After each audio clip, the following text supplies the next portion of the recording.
I'm pretty sure the best thing about hot cocoa is that it's just as milky as it is chocolatey.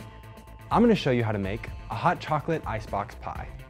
In a medium-sized saucepan, you're gonna add 2.5 cups of milk, along with 5 tablespoons of unsweetened cocoa. And then these next 2 ingredients are kind of the secret. So first you wanna add 3 tablespoons of powdered milk. And then my last secret is 1 teaspoon of instant coffee granules. I'm going to whisk this together and then turn the heat up to about medium-high.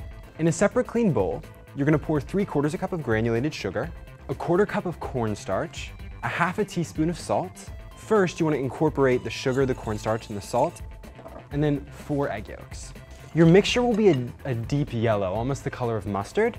And what you need to do is you need to whip rather vigorously to lighten the color until it's a light pale yellow.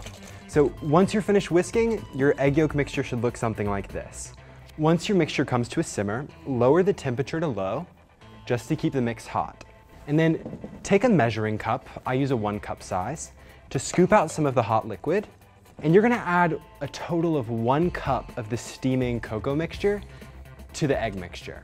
Just to add a little bit at a time and incorporate it before adding more. This process is called tempering the eggs, and what it does is it increases the temperature of the eggs so that they cook slowly and they don't scramble on you. We're gonna be dumping the contents of this bowl into the saucepan, and without tempering, the eggs would definitely scramble, which nobody wants.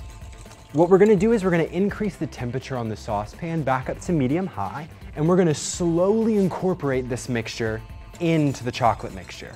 Now we're gonna whisk continuously for about 5 minutes until it's about the consistency of a pudding. Turn the heat on your stove off and add 2 tablespoons of butter and 1 tablespoon of vanilla. Now we're gonna let this sit for 5 minutes before putting it into our pie crust. Pour it into a pre-made graham cracker crust. And this needs to rest in the fridge for at least 12 hours. We're gonna add a nice dollop of marshmallow cream.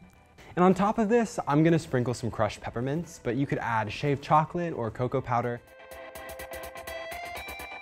The coffee really brings out the chocolate flavor. And with the marshmallow cream and the peppermints, it's sure to remind you of your favorite cup of hot chocolate.